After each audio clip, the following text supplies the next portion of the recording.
produced by Toho until the 2016 reboot, Shin Godzilla. Yeah. Right. In the meantime, there was that 2014 when I didn't like that too much. When Bryan Cranston's in it for like 5 minutes. Yeah. I remember the I went comic watch book for that too. It was a comic. Yeah. Yeah, it was a comic too. Yeah, I bought that. Yep. And he dies, like you said, in the first few minutes. Yeah. I didn't like that one too much. I don't know. I'm so sorry. Yeah. Yeah.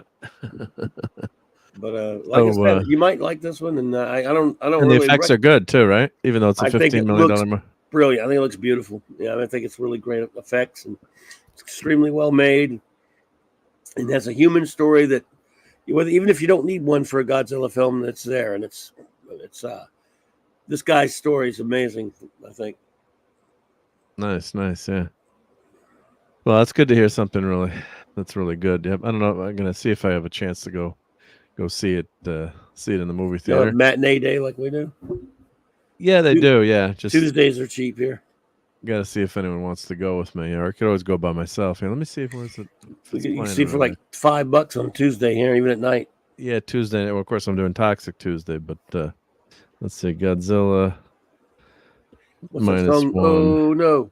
Oh no, Tokyo! There goes Godzilla. Yeah. What was that song? Was it Blue Oyster Cult? Yeah, it was Blue Oyster Cult. Yep. Soft White Underbelly is the other name. Yeah, it's playing here. Yep. There's IMAX at 3:45. Yeah. We had no IMAX showing. Yeah. No IMAX showing? Well, we had one theater I went to. Does have what they call the PLF. It's like a premium. The better. Which didn't matter. Oh yeah, that's about. Yeah, I mean, that's what we went to. Oh, they're showing it tomorrow night at 10:15 p.m. in IMAX. Let's see. Is it? Oh wow, it's still playing. Is it ending on Thursday? It can't be ending on Thursday. Wow. No, is it a limited release? Well, no, it was just showing up Godzilla -1 in IMAX, and then let me see. Sometimes they only show it in the bigger. They only show it in the bigger theaters sometimes for then the next movie comes in, and then the bigger theater gets that. Yeah. Well, yeah. Oh, it looks like it ends on Tuesday. That can't be. I would check it. Wednesday. It might have a limited release because it's not an American film, is it? Right. Yeah. Let me check the dates here. Get tickets. That'd be crazy. See. We got to change the date here. Let's see it on the big screen. Thursday. Yeah, it's those movies are. Oh no, show. It's only limited. Yeah, it ends. It's Wednesday. Is the last in my particular movie theater that I always go to. It's ending on Wednesday. Wow. Last showing is 3:45 p.m. on the IMAX, and then that night in the regular. Yeah, it's gone after. Theater. Right. It's playing Tuesday. Same Thursday thing here. And then it's gone, right? Looks like it. I mean, I'm seeing something wrong. Yeah. But that's very unusual. I mean, that's very unusual. It's gone on Thursday. I might try to go back and see it. Because usually it goes to, no show times. Wow. That's very limited run. Yeah. So. Well, folks, if you are wanting to see it, you got a small window. A lot of people don't know that probably too, because they're probably like, "I'll definitely check that one day." And and then, well, that's. Oh, let's see. How long is it? Let's see. As such, it's safe to assume that the theatrical run of Godzilla -1 will end on December 7th. However, that's not necessarily all of the story. If reception to Godzilla -1 is positive enough, the box office is there, it's possible that the movie will end up getting an extension. That's according to one of these questions on Google. There we go. Okay, yeah, but go see it before Monday or Tuesday if you really want to go see it. It's probably doing okay, but you can't trust that. Yep, and thank you for posting that, Lisa. So I'll be on Toxic Tuesday with Nick Weiser. Yep. Yeah. Yep. Thank you. 32 fun. So we're doing. What are we doing? The Spy Who Loved. Is it The Spy Who Loved? For your eye bags only. For your eyes only. Yeah. For your eyes only. For your eye bags only. Now everyone's gonna leave now. You know what you need to find is go to that Mad Magazine. They clipped that picture of the opening page of the parody because they call it For Your Eye Bags Only. Well, this is a very toxic poster too. For Your Eyes Only. Yeah, for your I did eye not bags approve only. of that. I just watched that one last week. Oh, For your eye bags only. Let's see. Were you gonna head on Toxic Tuesday for that one, or no? I'm going to be doing a member stream that I'm just going to. Oh, you're doing the member stream, right? That's right. I wish I'd been there for Moonraker. Yeah, you were there for Moonraker. Was fun. Yeah. But I was doing Mad Magazine. Yeah, very toxic Bond. Here's the Bond. Bond ladies. Yep. Bond's green jacket. Yep. For your eye bags only. You know, Marvel did a comic book adaptation of that. Oh, they did. Yeah. Yeah. Let's see. Here it is. That's a good movie. I like For Yours Only. Yeah. Yeah. I'm trying to. I'm trying to. At least this For is sing it. Oh, For Your Thighs Sing Only. They called it, someone called it For Your Eye Bags Only. What was the next movie after this? Octopussy, or was it? Yeah. Right? Yep.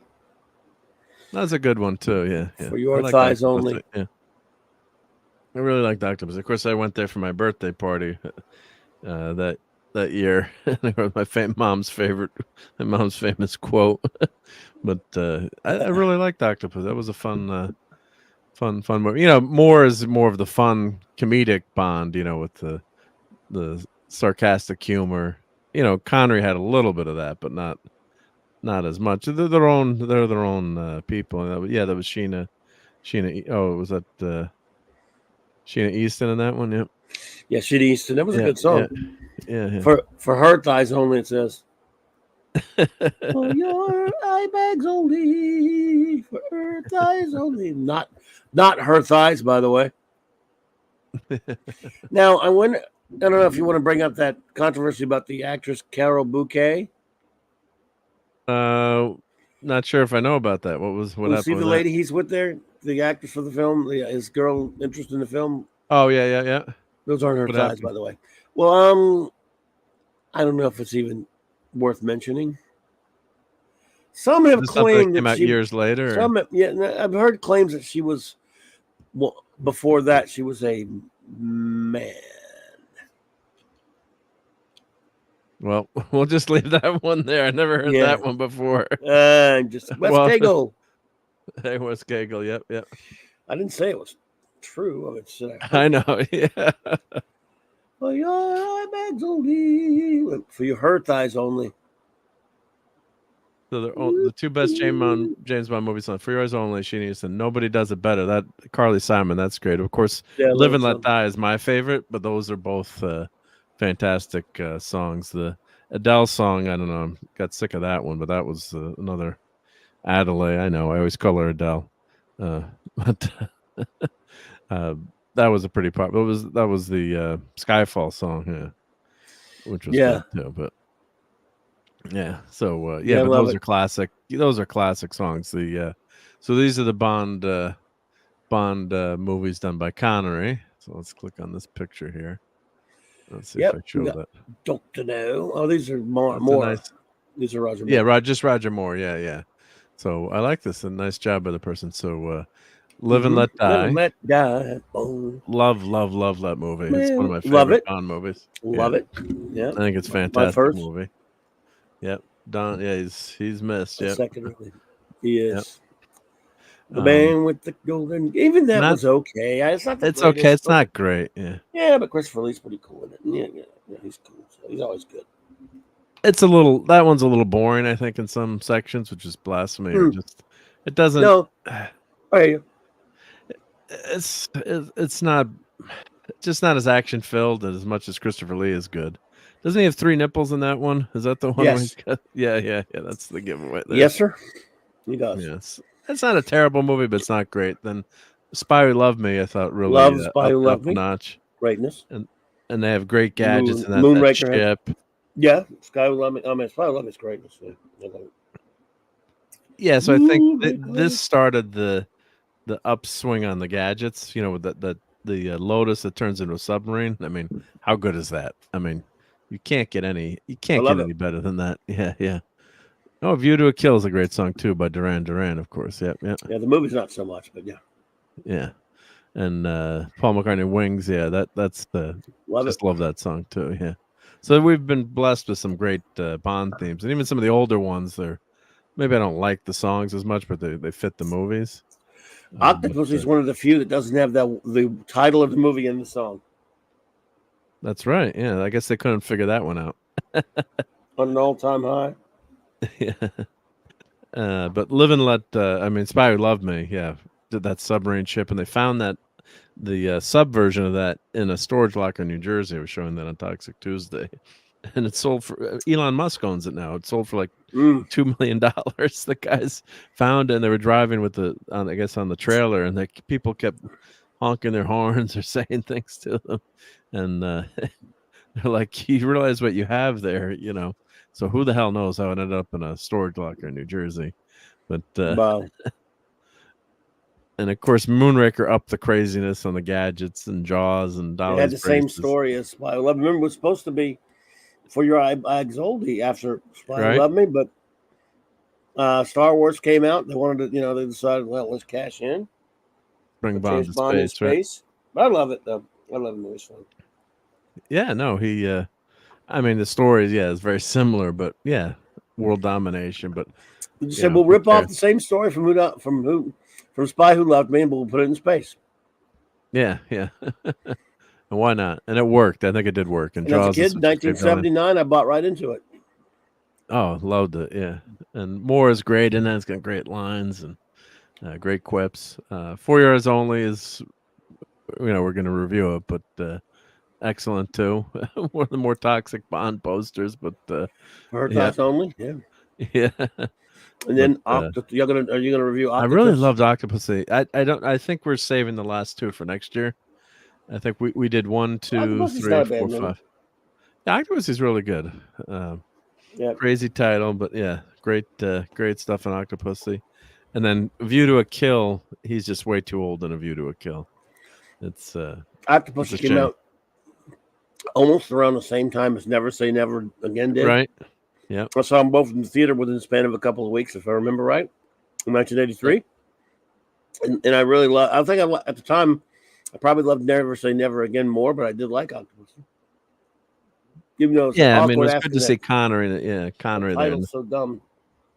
Yeah, and Connery, that scene where he's in with the masseuse, and of course he bags the girl right away. It's like, as great as Sean Connery looked for his age, it's like, come on, he still doesn't look that great. It's like, it was but Never Say Never Again, I guess, which was remake of Thunderball.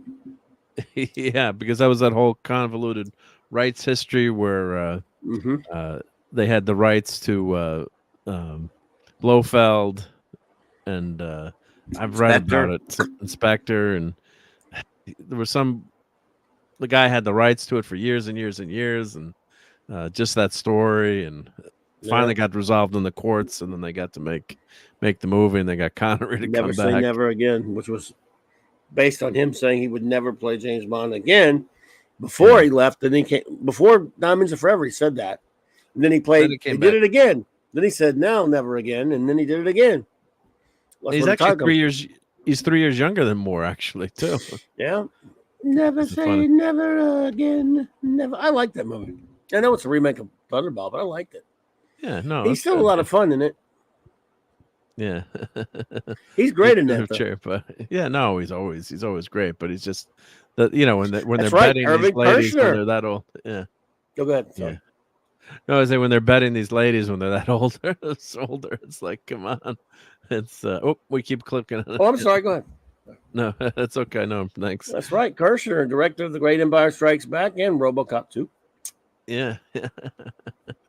So no, great stuff. Yeah.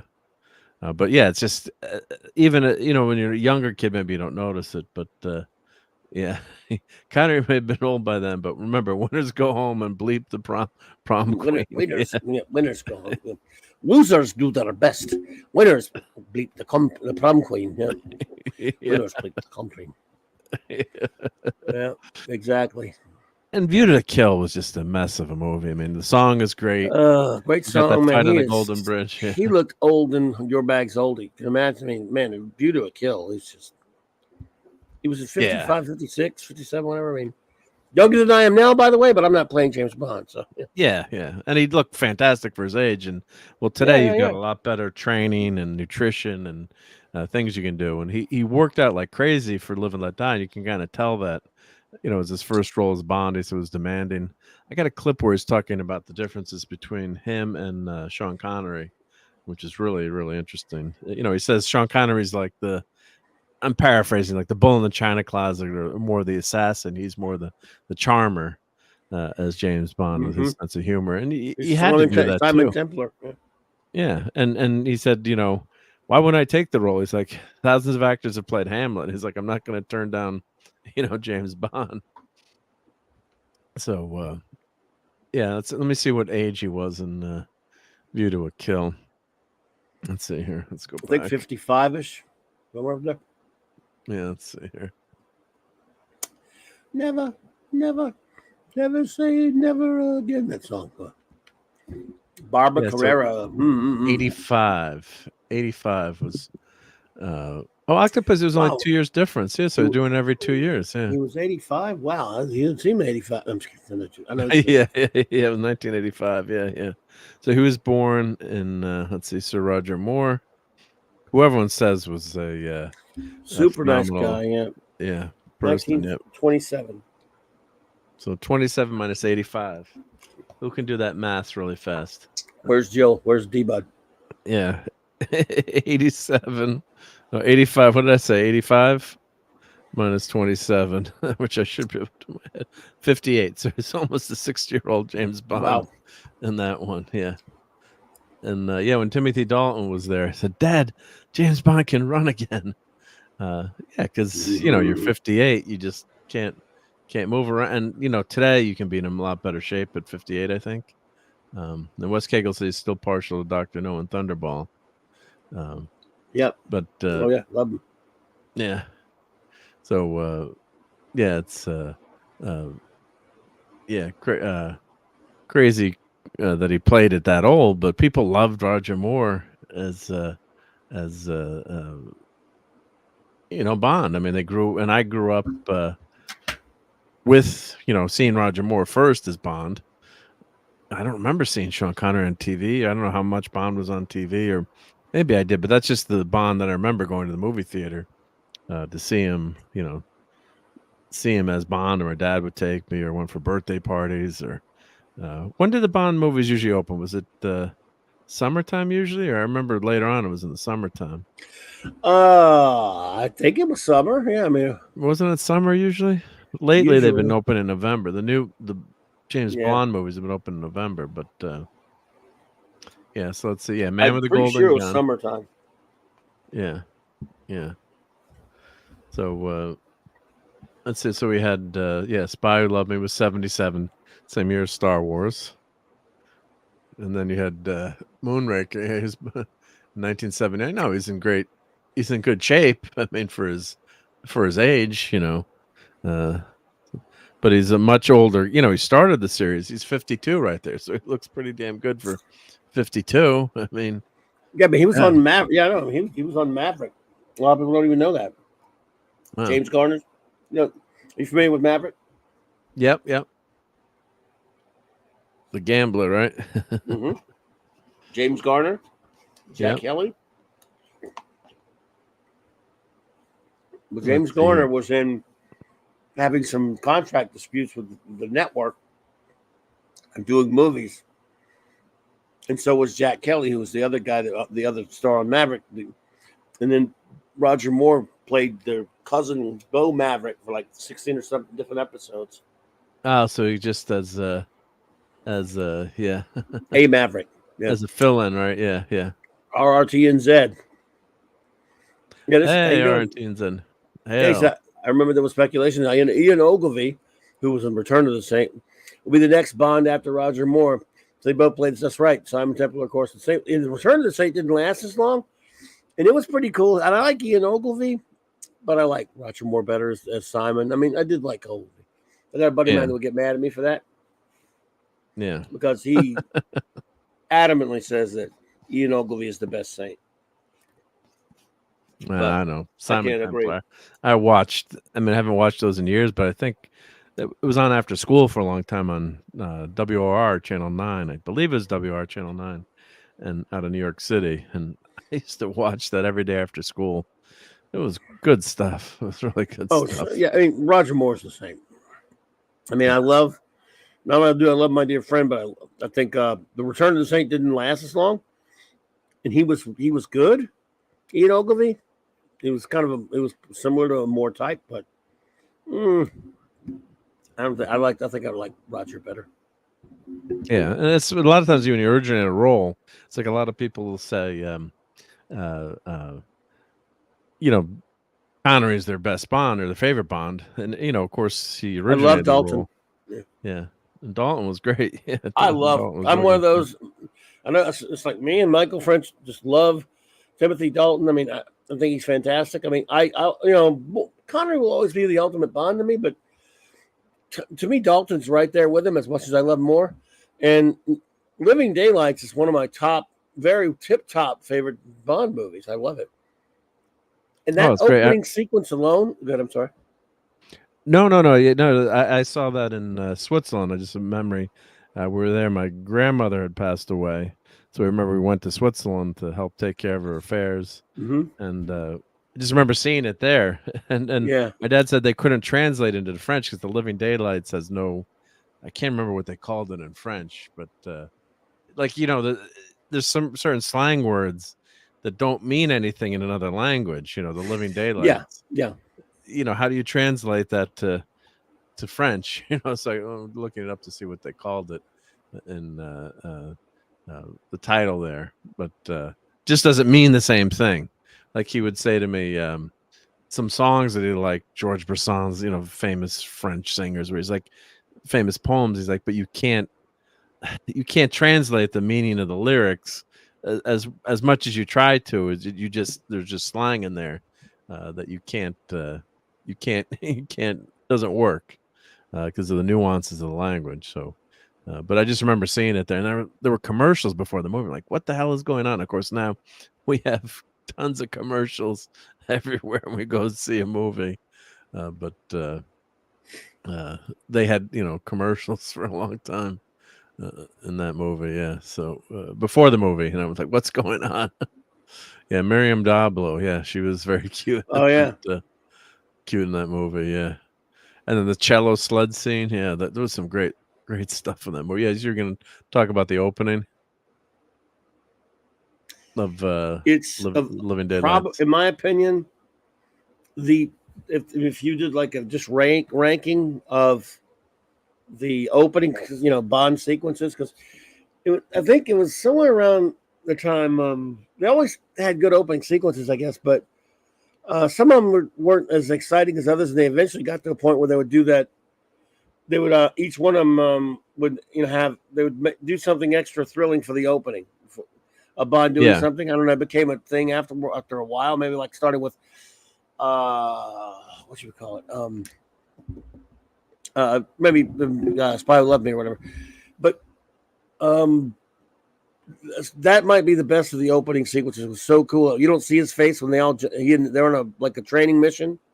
Him and some other 00s, and they land on this mountain of Gibraltar and stuff, and turn out an assassin attacks one of them and kills one of them, and then Bond goes after him, and it's a great exciting fight scene. But the best part, for me though, is at the end of the big thing when he goes over the cliff with the guy in the truck, and kills him, and he hits his parachute, whatever, right?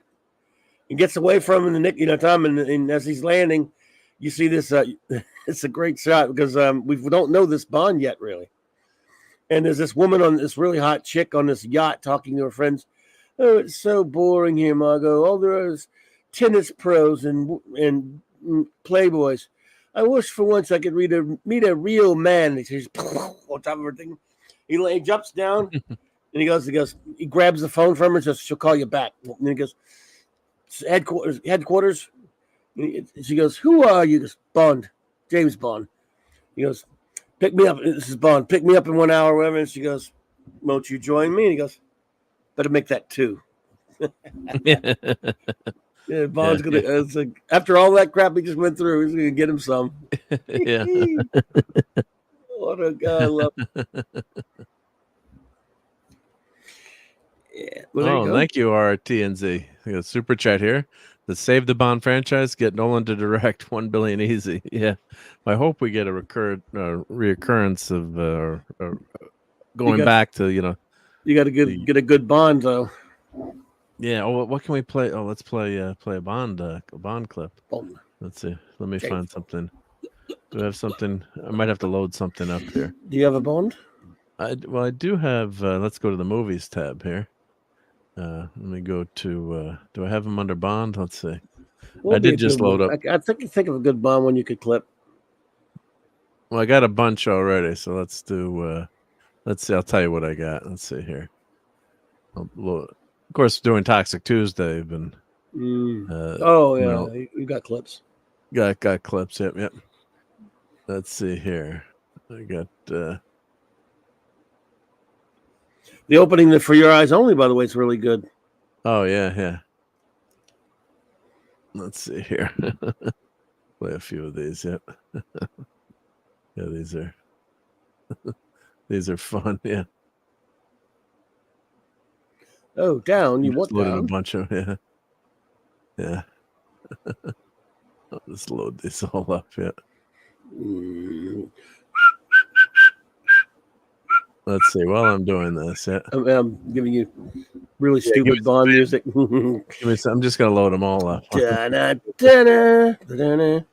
we go. Never have too much Bond. Yep. Bond. So here we go.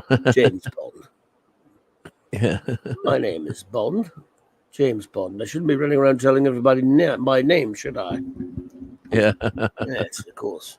I'm the guy. I'm the secret agent who tells everyone my name. I'm so good it won't matter. You won't be able to do anything because I'm Bond. James Bond. Yes. Is 007 back from that Attican job? He's on his last leg, sir. Nice. Love it. Yeah. I disregard these jibes about our equipment, 007.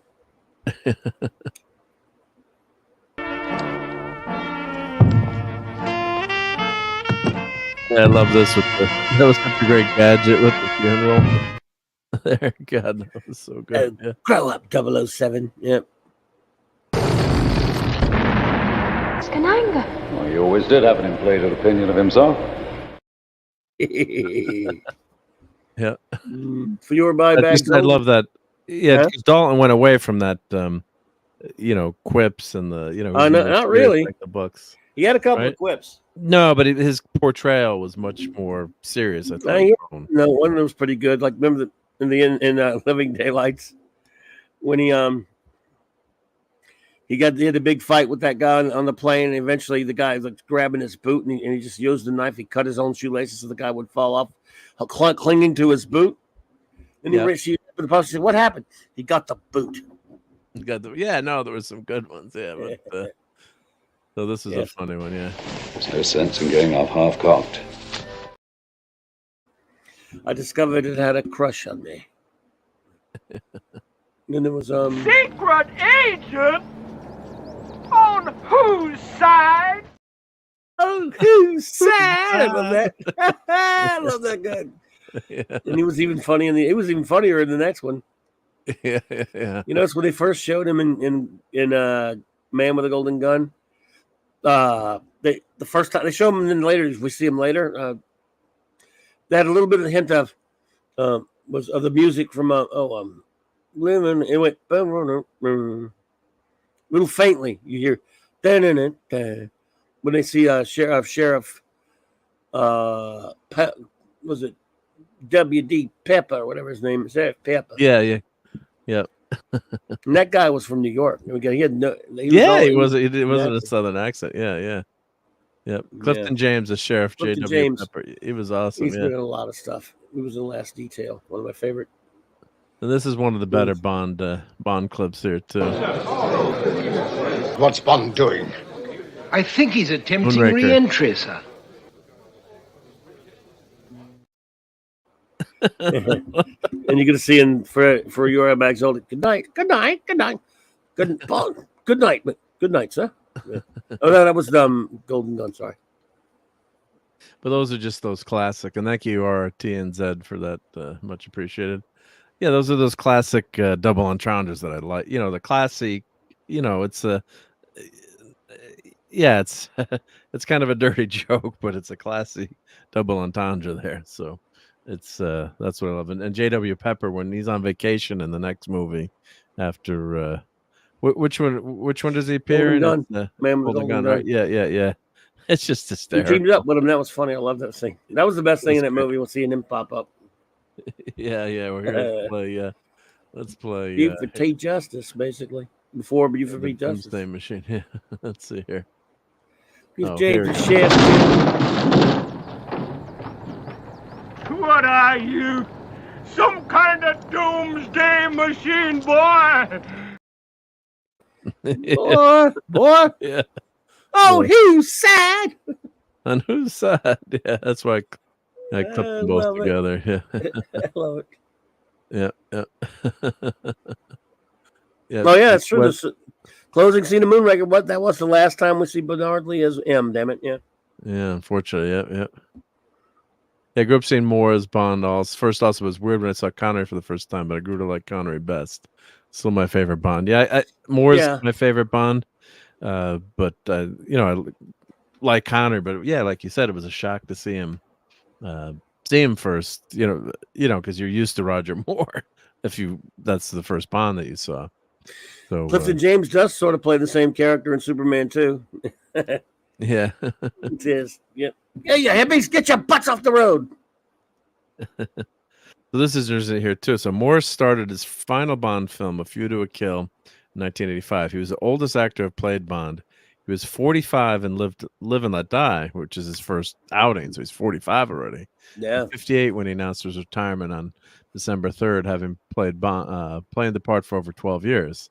With 7 films, Moore holds the record for playing Bond the most times in the Eon series, but is tied with Sean Connery in the number of times playing Bond when counting Connery's non-Eon appearance and Never Say Never Again in 83. Yeah. And Moore's Bond was very different from the version created by Ian Fleming. Screenwriters such as Fraser provided scenarios in which Moore was cast as a seasoned debonair playboy who always have a trick or a gadget in stock when he needed it. This was designed to serve the contemporary taste of the 70s. Moore's version of Bond was also known for a sense of humor and witty one-liners, as Moore himself said. My personality is different from previous Bonds. I'm not that cold-blooded killer type, which is why I mostly play it for laughs. If you're bags only, though, he kind of is. Right. There's a scene in that one where we're gonna be doing it this week. You've seen it before. Remember that guy? He gets that guy who earlier kills his buddy, his informant buddy, and later he gets the guy's cars dangling over a cliff, whatever, and he kicks it off the sides. Fuck you. Boop, boop. Yeah. Sorry, I use it on your show. Can't That's believe all it. right. Yeah. No, it's not. Sorry. Maybe it'll get by because we're so. I'm not monetized anyway, so for that, so it doesn't matter yet. Aren't you? Not for ads. Yep. Oh, okay. Just I should have done that. Sorry. Yeah, that's okay. Yeah. You're agonized here, please. Well, I was going to be doing it tomorrow on Tuesday night. They're going to say it every 5 seconds, but just Nick's channel. So Nick's channel. I think he demonetizes it ahead of time because he knows that he's going to be in trouble if it. He didn't even bother with it. Yeah. I don't know if they get you every time because you have to do it a lot probably I've done it before by accident on my show, and I've never seen any problem with it. They're like, "Hey, you said a naughty word." No, I think it's earlier in the algorithm. This movie here, man, I don't know. I need to watch it again. But Grace Jones. But actually, Dolph Lundgren was Grace Jones' bodyguard, and that's how he got discovered. Yeah, which is interesting. Yeah. Well. Actually, he's in that movie. Best thing is the song. That he's just so old in this movie. You can see the way he moves around and the way the ladies are swooning for him. Yeah, he's a handsome guy, but at that age, the young girl's gonna go for him like that. And Christopher Walken's in it. It's a bad movie, but it's like a guilty pleasure to watch it. Yeah, they're saying why View to Kill is in a bad movie. Let's see why did they say that? Yeah. Latest our series defending Lowe's movies is a pre to reconsider. Sure, Roger Moore's silly but superb Bond swan song. I don't know about this one. It's been a while since I've watched it. I've watched it at the theater once, and then I watched it again like a number of years ago. Yeah, I didn't like it when I saw it in the theater when it first came out. But I didn't hate it either. I was just kind of like, I just don't like what's her name? Grace Jones. Grace Jones. Yeah. Yeah, Bond kills Paul Foster. Raquel likes that. Yeah. Yes, understandable. Yeah. Yeah, just when he's with that scene where he's skiing. Yeah, he's not skiing. Yeah. There's just some crazy stuff that looked really bad, but I don't know. I still like Roger Moore, but yeah, I love him. Love that guy. Yeah, A View to Kill is a glorious outbreak of fun. It's not serious Bond, but as I've written before, serious Bond is not ultimately something that deserves to be taken seriously. A View to Kill is the pinnacle of more in there for the pinnacle of Bond. The defense rests for now. Yeah. So, and Christopher Walken's, always a great actor too. So let's see here. Yeah. Moore having an axe fight hundreds of feet over San Francisco Bay. But the stuntman is mate playing Zoran. And Zoran's death plummeting from said bridge is touching. Yes, the scientist's father created him in a Yahtzee lab, but Dr. Mortar's jump for the blip is just heartbreaking. Max gets me every single time. Moore thought he could have done another bomb, but he couldn't really. The Living Daylights, also criminally underrated, like it starred Timothy Dalton, would have named the snoozing good nights. Yeah, if Moore had been in there. The 80s were not a time when actors starring in their 60s in the face or even waving them for a long goodbye could be held upright by CGI and their insatiable hunger for content. Yeah. All right, well, I'll put that link in the chat if anyone wants to read that article in depth. But yeah, it's not a good movie. Just whatever you're gonna say, it's just not a good movie. Yeah. Grace Jones throwing the guy. Yeah. No, not good. The poster's phenomenal. I mean, that's a great poster. And the bridge. That's a good poster. Golden Gate Bridge. Yeah. Great song. Yeah. Duran's great. So it's good. It's good stuff. Yeah. So I think I had to go see that by myself because Claude went without me. And for some dumb, I forgot what happened. And I said I gotta go see, but I think it just sucked. Well, I'm going anyway. You didn't wait for me, stupid. Yeah. That happened every now and then back to the movies. Yeah. And the thing is, Roger Moore, he looks pretty damn good at age 58. Obviously, I hope I look that good in 3 years. I won't. But you just couldn't move. Like when he's doing the stunts, and you could just tell he just couldn't. He just couldn't move around that well anymore. So that's the physicality that requires. And then poor old Patrick McNee also looked really old in it. And like, man, two of the greatest, spy type heroes ever in the Avengers, yeah, British TV and movies. Look at in their old because he was older than Moore. Yeah, he looked older. Probably not a good idea, this movie. Oh, it was the only Bond theme to reach number 1 on the Billboard Hot 100. Wow. A View to a Kill. They should have won an Oscar. Yeah. Did another thing, Tanya Roberts, bless her soul. She was a good-looking woman and all that kind of stuff. I don't know about a Bond chick. I mean, of course, not as bad as Grace Jones. Now, she's at least something, but no, she is cute. She's very cute. Nice lady. Yeah. She died too young. Beastmaster, yeah. Yeah. Sheena, yeah. But, View to a Kill, Paul Foster. Hey, there, number 1. That's true. He did. He killed Paul Foster in Spy Who Loved Me. Yeah. Right? Yeah. That was your favorite scene in the whole movie, yeah. Do you have that scene clipped? You should show it to her. Yeah, did I clip that? No, I didn't clip that one, no. You have to bring it to in the Golden Gun. Yeah, because he's clubhouse I'll one bring night. it. He's the scientist in that one, right? Bring it to Clubhouse. Who? Paul Foster? Yeah. No, he's a spy. He's trying to kill Bond. Oh yeah, he's trying to kill Bond. Yeah. But he's wearing the. Doesn't he have a clipboard? Oh no, I'm mixing up movies. I'm mixing up. No. Paul Foster's the guy trying to shoot him in the back when they're skiing down the hill at the beginning of whatchamacallit, Spy Who Loved Me. Yeah. No, but you should also I'll clip that for here. You know what you should also do?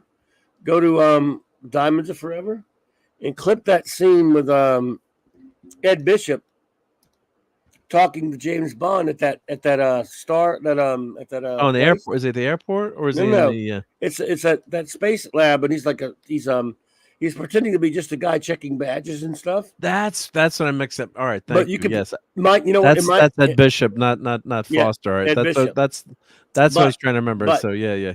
But in my head canon, what that really was, because this was years before Shadow had been formed, he was there doing some investigating at that space thing, and he meets James Bond. So he doesn't know Bond is on the case. He doesn't know him, and he bluffs his way through, acting like just an ordinary, like a guy working there. But that was really Ed Straker doing some undercover work for Shadow before Shadow formed. There you go. Yep. So this is Raquel's favorite guy. Yep. Michael Billington. Oh man, I like him.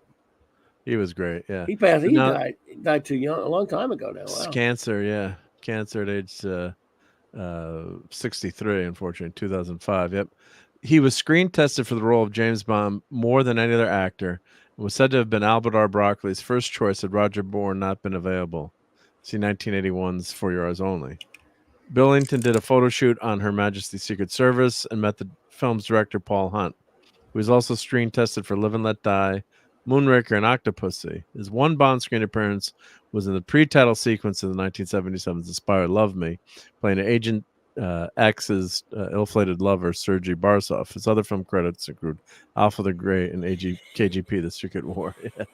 So, Paul Foster's a wimp. You're gonna lose your, you were the president of the Paul Foster fan club, but now they're gonna. That's bad breath. That's not nice. Let's see if my UFO. I think I do. I have a clip of. Let's see here. Do I have a clip of him? The slap, Raquel's favorite. How do we get to the clubhouse? Blake something. I don't know how we segued there, but let's see here. Let me upload that. Do I have that clip there? Let's see here. Let's grab some UFO clips here. Wow, Paul Foster. Billington and Bishop died within months of each other. Wow. That's what I was messing up. So when my memory, that was he was checking the lab. That was Ed Straker. In Diamonds Are Forever, yeah. Yeah, so that's Straker doing some pre-shadow undercover work for the general. From the UFO, yeah. So that's interesting, yeah. I love. He didn't do a lot of stuff, I guess. So he wasn't in that other UFO and a few movies. Very limited filmography, yeah. He was in a Prisoner episode. Unless they're missing some of the Prisoner, Alfred the Great, UFO, Invasion UFO, Spy Who Loved Me, Can't You? He was in the second worst Prisoner episode, which is still a good one. But yeah, you didn't really do a lot of work, which is interesting. Yeah, could you imagine if he had gotten picked to be James Bond? Yep. I guess they would have dyed his hair back then. Yeah. Bond. James Bond. Foster. Paul Foster. And thank you to Raquel for her very nice card. It was very, very cool. Sweet of her to send that all the way from the other planet of Canada. It's tough to go across the galaxy like that. Yep. But let's see here. Oh, let me get this one down here. But so it was. We got a lot of good Roger Moore movies. I gotta say, as Bonds. Yeah. Other than that last movie, I think. Yeah. 2012. Look at that. Yeah. Love You, number one. Look at that stuff. Yeah, I loved Roger Moore though. He was great. Great actor. He was good. He was a real cool dude. Hey, Rod Thunderheart. Hey, Rod, how's it going? Yep. Let me get the Obsession. That's what you do. What you do, you pull up a random Star Trek picture, then we just talk about the episode. Yeah, that's from the Michael Shuley poster. Yeah, great episode, by the way. That's my background. That's my desktop background. Second season, love it. Yep. Kirk was obsessed. Beautiful art. Good night, Rod Thunderheart. Yep. I saw that. Oh yeah. Number one, believe me, I saw the costume, loved it. Beautiful. You are Dream Girl. Oh, she sent the picture. Yep. Did you see the picture? Yeah, she put it online. I haven't been on Twitter, on the interwebs that I was. Put it in the clubhouse so Mark can see it if you can. Well, it's on Twitter, or I can grab it on Twitter if it's there. On her page on Twitter. On her page. It's beautiful. Right. Love it. Oh yeah, I saw it. Oh wow, yeah. I answered. I said I posted something about it. I was decorating all day today. No, I mean, on her. I just told her it was beautiful on her. Yeah. But yeah, it's wonderful. I love it. Dream Girl. Nura Nall is here. Dream. Okay, here we go. Let's see here. Well, Raquel, if you want to pop on for a couple, we're going to end the show soon. But if you want to pop on and say hi for a minute, you don't have to. I know you're probably busy family night, but video coming tomorrow, so we won't show it unless she wants us to show it. But yes. Well, this is on Twitter, so I guess we can show it, right? You can look at no, don't show it unless she says so. Well, it's on Twitter. It's public, right? Oh, that's true. But still, I would if she wants us on here or not. I guess yeah. I forgot about that, but that is true. It is on Twitter. It is on Twitter. Yep. That makes sense. I wasn't really thinking about that, but yeah. Well, here, let me put the link in. No, not public. Not public. It's her Twitter's private. Oh, her Twitter's private. Okay. All right. Only, yeah. So all right. Well, thank you for that. No, I won't show it. Yep. No, because I thought that if it's on Twitter, I thought it's public. Oh, because you have limited followers. I'm glad. That's why I wanted to check first. Thank you for checking. Yeah. Oh, okay. Yeah. See, what do I know? That's why Robert Toms is the captain. I'm just the engineer. I don't know these things. She said, "Let me send it." You don't have to send it. I mean, no, I got the picture. Yeah. But he's got he's looking at the picture. I was just going to show it, but because I said, "Well, it's on Twitter. It's public." I'm not used to being, I forgot that, so that's why. No, the point is, if you don't want it shown on the show, then we won't. Yeah. Because I assumed it was public. Yeah. But yeah, very very lovely. Yep. Beautiful, looking good. But the only thing, you got to take a picture flying with the Legion ring. Yes, we got to have a picture of you flying. Flying across, yeah. So you got the material. That I think you were saying the material was very tough to. Yeah. You can show. I can show the picture, but not my Twitter. But you don't show the Twitter. Okay, just the picture. Okay. By the way, picture's okay to show. Raquel, you really could shoot a shot of yourself, like lying on something, and like you're flying, and then somebody could make like a cut it out. It looks like you actually are flying. Like an edited thing, or Photoshop it where you're flying. Yeah, that'd be funny. Let's see if I can just single out the image here. Yep. All right, so here's the. You don't need wings. You have a flight ring. Yeah. I learned to fly, but I got wings. Okay, so here I got to go ahead to show the picture. So let's present the Dream Girl picture. Here we go. So, I did have it. I had already shared that. There we go. Okay, love it. So this is Raquel's Dream Girl. Yep. So you want to explain who Dream Girl is, Clobber and Times? Yeah, well, she's from the planet Naltor. She is Nura Nall.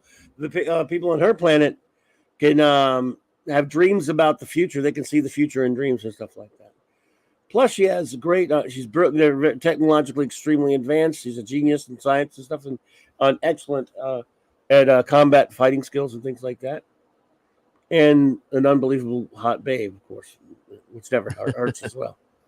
My ratings are going to go way up after showing this photo. That's for sure. If you remember on the Global Geek Gang a couple years back, when we did a show, Legion of Superheroes roundtable, number one was there with us, and we were showing different characters, and she had talked to them about cosplaying Dream Girl. That's right. I was there for that one. I don't know if I was on the panel or not, but I remember Raquel saying she was going to cosplay Dream Girl. Larry saying you didn't tag him. Well, now you can see it now, Larry. And Dave C says Mark subs just doubled. Yeah, let me check. Yep. Hey, Dave C, what's up, bud? How's it going, buddy? Yeah. That's for Club and the Global Geek Gang. Yep, I'm thinking there's going to be a Global Geek Gang reunion special for Christmas. That might be fun. Yep. And it'll be a daytime show, obviously, because it'll have to be. It's the Global Geek Gang, right? Yeah. Let's see let me see my calendar. Was it usually on a Tuesday you did that? It used Thursdays. Or Wednesday? Oh, it was Thursdays. Yeah. Well, Christmas is on a Monday, right? So I think the 21st I might shoot for that. The Global Geek Gang special in the daytime. We'll still do the clubhouse later, of course, but yeah, it was always a daytime show. Yeah. I know, because there'll be people who can't make it. I understand that, but some of our friends across the pond will be able to make it though. So, I think if you do it during the daytime, maybe during the daytime, it's easier, right? Yeah. We'll try to get Ash and Retro to join us, and maybe a few other people. That'd be great. Yep. Took her 3 years. Wow, yeah. Well, it was great. You did a wonderful job. You could be in the movies, yeah. Looking like that, yeah. Yes, sir. So thank you, Raquel. Thank you for letting us show that. As I thank you for doubling my subs. Thank you so much, number one. It's beautiful. I love it. You're the best. Yeah. Very, very well done. Yeah, I'm sure that's not an easy costume to do too. With trying to find the material, I think we did find.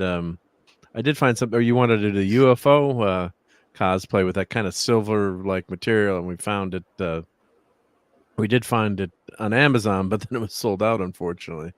But yeah, that's you look great as Dream Girl there. Yep. So nice job. Yep. And yeah, it's not always easy to do these things. So yep. So I'm gonna save that photo so we can put that in the rotation. Yep. Oh wow, Dave C just gifted a membership. Thank you, Dave C. Thank you so much for that. And Don Ranger Power got it. Awesome. Great. Cool. Welcome, Don Power Ranger member extraordinaire. Thank you. So let's play something fun for that. We were on the Bond clip here, but here let's do Planes, Trains, and Automobiles. My favorite movie, one of my favorite movies for this time of year. Oh wow! And Larry just gifted 5 memberships. Thank you, Larry. Wowzers. Thank you, Larry. Let me play this for play this first clip here. Do you feel this vehicle is safe for highway travel? Yes, I do. Yes, I really do. I believe that. I know it's not pretty to look at, but it'll get you where you want to go. Here's a thank you, Larry. Thank you, Dave C. And let's play something else for RM Briggs just became a sponsor. Awesome. What does that mean? Oh, she just subbed to the channel. Thank you. She's already been. Well, and no, I think no, it's becoming a member. Yeah, and Jess. What does the sponsor mean? Well, that means you got a membership to the channel. So Stream Elements. I'm a sponsor. That means me. I'm a sponsor. And Maddie's daddy became, or maybe sometimes it messes up. Maybe it redoes it. I don't know, but it's Stream Elements. I don't know what a sponsor is, but yeah. Well, it's Stream Elements' way of saying it's a member. It's the bot. It's the bot. Yeah. Okay. No, I got you. And thank you, Your Old Toys. Hey, Your Old Toys. What's up, buddy? Oh yeah, and thank you. Thank you. I'm pretty thrilled to get get to the 1,000 subs. Yeah. Well, here, let's play a clip for Larry. Here's a good classic one. I have come here to chew bubblegum and kick ass. And I'm all out of bubblegum. I love that movie. Yeah, it's a classic. Yeah. I need to get that. Yeah. Yeah. So thank you. Yeah, thank you. I hit 1,000 subs. And now I've got 2,000 subs since Raquel was here with that photo. Actually, 1,021. Oh, wow. That's good. Yep. So much appreciated by everyone. And I think we're going to start rolling on out of here because I got to get to work tomorrow. But yeah, I appreciate everyone hanging out. I think, let me thank Dadman Walking 55 for being here and hanging out with us. And thank you to Clobberin Times for being a great pal and spend some time. I know you're feeling a little sick. Yeah. Blah, slightly sick. You're fine, right? Yeah. You're a pile of rocks anyway, so true. It's okay, right? Sick. You don't get sick, right? Yeah. But I hope you're feeling a little bit better. You're doing okay now, right? Godzilla. Yeah. Made you feel good. Yeah. Godzilla did, at least not Doctor Who, that's for sure. Yeah. Well, Doctor, you could put you to sleep again, right? Yeah. So, and yes, I gotta do we'll let you plug what's coming up. I'm gonna plug my Doomsday Machine here. So if you want to get a Doomsday Machine, I gotta work out some ornament versions for the holidays too. I'm gonna print a few of those. I gotta make up a picture of that. But here's the Doomsday Machine, and thank you, Raquel, for all your nice words about that cornucopia of death. So here's the Doomsday Machine. So there's the link, the Ko-fi, and thank you to Mrs. Dadman. So you can get a small one for $60 and a big one for $95. And there's the picture of that. And if you buy that new Hallmark ornament that's available, the Star Trek mini ornament, it's works perfect to scale with the Doomsday Machine. So you could have that in front of the Doomsday Machine. So check that out. There's the link in there, and also my Patreon. Let me put that in. And you guys all know this since you've been following the channel, but let me, just in case we got any lurkers or anyone new that comes along this show. Raquel says, yeah, buy the killer cornucopia. And let's see. Oh, we got someone new, but I think they're just doing silliness on that one. So let's take that chat out. Yep. Oh, no, it didn't show up on someone. Fuel your path to Twitch. Yep. I want the tiny shuttle decker stole. Yeah. Galileo 7. Yep. Nerd gifts. So thank you, everyone. And, have everyone have a great holiday month coming up towards Christmas and Hanukkah. So, yeah, it's a fun time of year. And JT Kirk has one, too. He says, yeah, it looks great on his desk. So thank you, JT Kirk, for doing that. Yep. What size Mark 1 Viper could you get? I mean, you're really not limited because what you can do, Dave, you can chop it up into pieces. Like you could print the front half and the back half and then glue them together or weld them together if you do a heat weld. So a lot of times you can print things, in smaller sections and put them together. And sometimes it's actually better to print that way. I mean, so you could do, some guy was out there who was printing an Enterprise that was like as big as the shooting model. It was like 12 feet long, it was taking forever to print, but I mean, you really could do, quite a big scale. Or what would be fun to do is someone did for Buck Rogers, and Retroblasting was showing it, a scale that was to scale with the action figures because I think the original ship was too small. So, and I did just buy a resin printer. So I'm going to get into resin 3D printing, which is the 3D printing where the platen goes up and down. We can do much more high end, not high end. The resolution is much higher on resin printing. So let's see if I can find a picture of resin here. So here's so resin printing. So I'm gonna start. I just got the printer, haven't had a chance to even set it up yet. But here's some resin printing. So it prints the platen goes into the resin here, and it goes up and down, and it ultraviolet light cures it and hardens the material. So there used to be thousands and thousands of dollars. You can get them for pretty cheap now. Now it's a lot messier than the FDM printing, which is really just melting the plastic and squirting it out.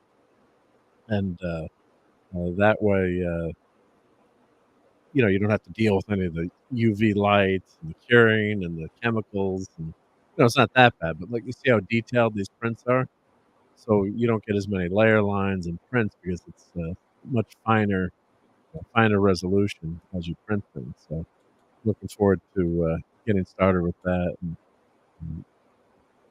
it's doesn't print as big, but as I said, you can print in sections. So looking forward to doing some of the sculptures and statues and things. I found a really cool thing model, so I'd like to. That's going to be one of the first ones I try. So that's how the resin printer works. Goes up and down into the material. So that's the catch up to the chat note here. Let's see. So he is Killer Rock. And let's see here. Okay, someone put your old toys in the chat. I'll do it. Subs if you get it. Yeah, 6 subs. Right, thank you. Yep. So he's 6 subs away from 100. So anyone who's here, please sub your old toys. Hang on a second, buddy. I got you. I'm way ahead of you. I'll get you covered. Yep. So you'll get it at 100. And your old toys does a lot of great old vintage Star Wars stuff that Dadman would appreciate. Yeah. Dadman's our resident Star Wars expert here. So some really great stuff. He's got classic Star Wars stuff. Even though he's young, he's got some great great stuff. All right, everybody, there you go. Please go subscribe to our buddy, Your Old Toys. Thank you. Yeah, if you would, if you haven't already, please do. I mean, this link is in your description below, but there it is now in the chat. Thank you, and thank you, your Muslim uncle. Yep, looking forward to doing some fun stuff on that resin printer. So certain things, FDM is better for, I'm sure, and it's a lot less effort. But the resin printer, I got to get it all set up. I bought a table for it that's stainless steel, so I don't get the resin or anything. But seeing some of these prints, I'm looking forward to seeing how good they come out in terms of the detail. So the FDM, I mean, they keep getting better and better, but especially the people like Bruce Lombardo does all the painting all the figures. Yeah, he's amazing. The figures. He's incredible. Yeah, so you can print the figures and then paint them. So it's good stuff. Yep. So Cloudburn Times, what do you got going on tomorrow night or Monday night now? I'll be first. I'm at 6 Central, 7 Eastern. I'll be on J-Man's channel with Sean and Jay and doing our weekly review of Legion of Superheroes, of course. Kept catching up with that. And then at 9, I'll be on Monday night Marc D Comics Talk. Gonna do an open comics talk, get-together type thingy. I haven't done that in a while. Tuesday night, 8:30, I'm going to do a member stream, which is going to be pretty fun. Talking to my member. Hopefully they will show up and hang out. And AKA West Cagle, saw you were sitting at 28 likes, so I gave you more likes. Thank you. Thank you. Wednesday night, the great Drunk 3PO, Jay, of Park Hopping fame, of course, and the great, extraordinary, well-known YouTuber and all-around awesome dude, will be joining me to talk comics because he's a comics fan and doesn't get to talk comics. That's awesome. I think. That's going to be incredible to hear. It'll be a lot of fun. Is Gina going to come on too? I don't know. I don't know if she cares about comic books or not. I'm going to doubt it. Gina, so it's going to get back to me. They think Gina's coming on. No, and I will not even mention her. Causing trouble. Yeah. I'm causing trouble. Right. But anyway, yes, he is an extraordinary fellow, and I'm just honored to have him. Not worthy. And then Thursday night, the Clubhouse, of course. And then, of course, Tuesdays And Thursdays also I'm on with Midnight Hits After Dark. Tom and that great gang over there. Tom Connor, 6 p.m. 7 on Wednesday nights. I do the Loki show, of course. The Comic Roundtable. Yep. And then Friday nights, back with Sean and Shane. Listen to me, Sean and Jay on J-Man's channel for our Kirby Fourth World reviews. And then later on 8:30 on the great Nick's channel, Nick 32 was Nick Weiser.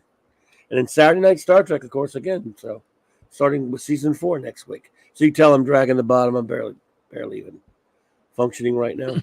No, you're doing Long awesome. day. We're looking forward to that with it's a tough day to watch football and do all that stuff, and you still have a cold, don't it? It's hard to catch up to me, I guess. Yeah, you're right. But no, everyone watch Clobber Times. That's going to be great. Thank you, buddy. To watch that on Wednesday night with the great Jay. And it's always fun to hear you just talk comics with people, right? Mm-hmm. And, none of the other. I do like to do it. None of the other junk. Yep.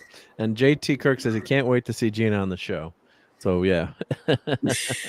No. If you're hearing this drunk 3PO, it ain't me saying. I didn't even mention Gina. I love her, of course, like we all do, but that's these guys goofing off, But no, yeah. It's you I want on the show.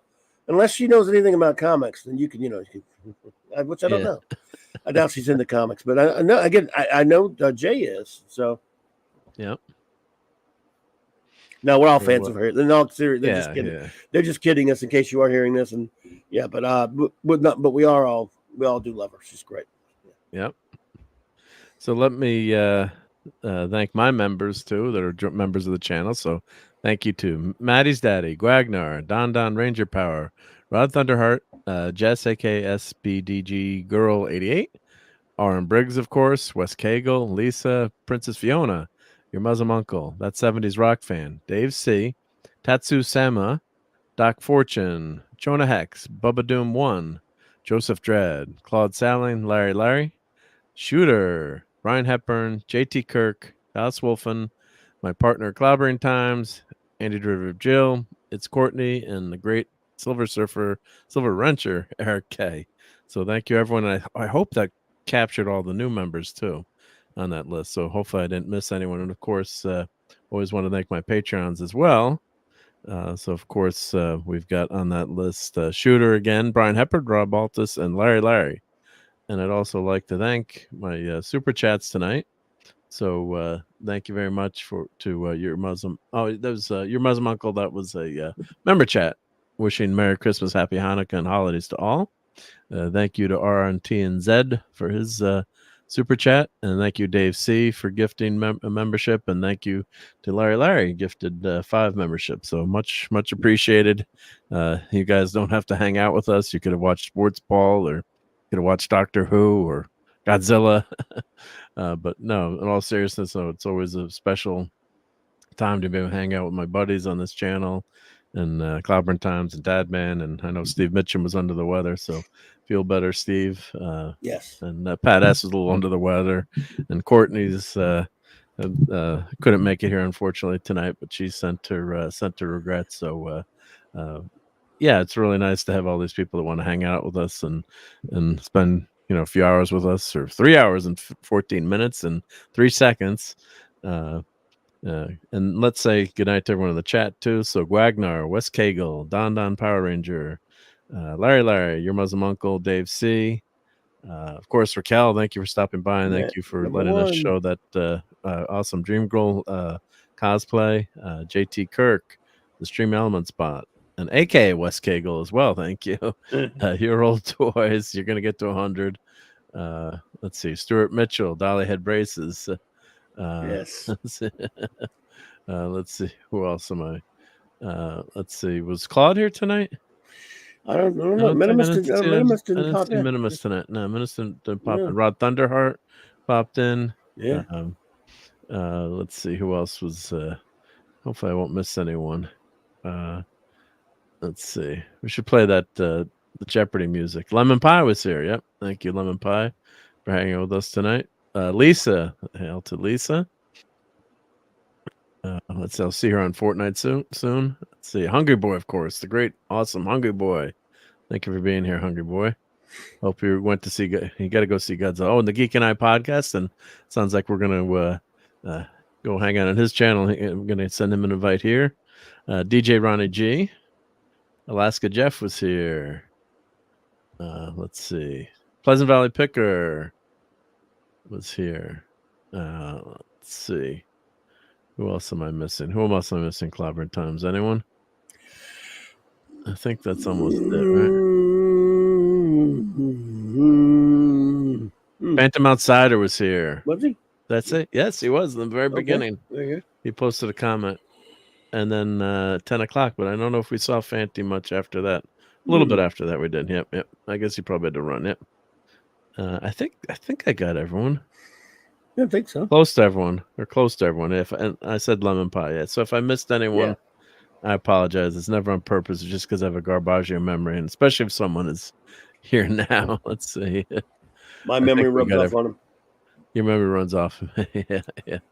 So I think we did it. Yep. I think we got everyone. FK8, I believe. Yeah. Yeah. I think I got him in the very, very, very beginning. Yep. He was here for. I don't know if he was here in the chat after that, but did you get to the Geek and I? Asking the Christian, and I got the Geek and I. Yep. Your Muslim uncle. Yeah, you probably have your Muslim uncle. Yeah. Captain Finity.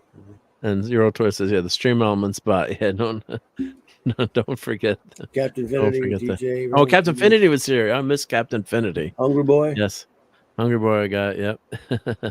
There you go. Oh, and Jonah Hex is here. Hey, Jonah Hex. Hey, Jonah Hex. In Alaska, Jeff, you got Alaska Jeff. Alaska Jeff. Yep. So hail to everyone who was lurking, and I got Shooter. Yep.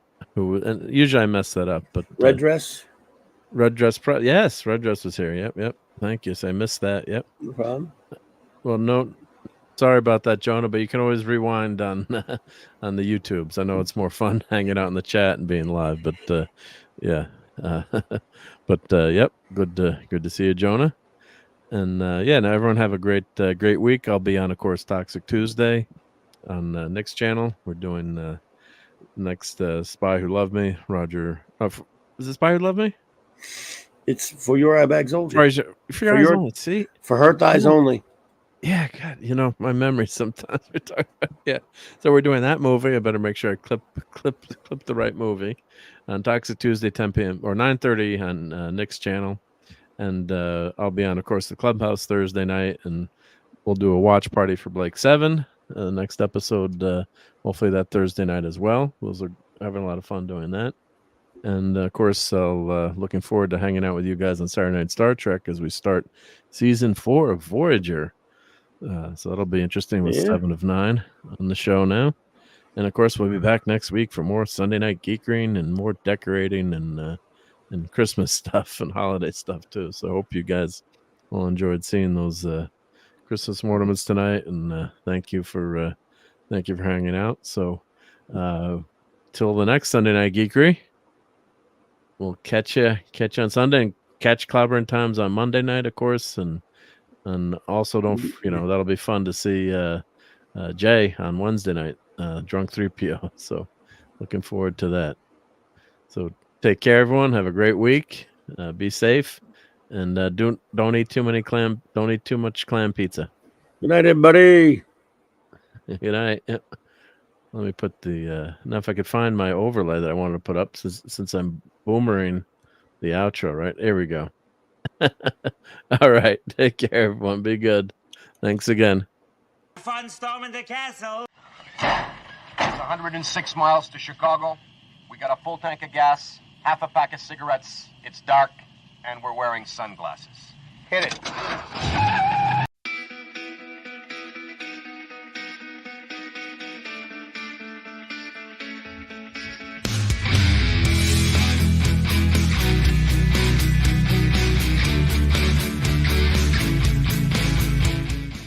Still here? It's over. Go home.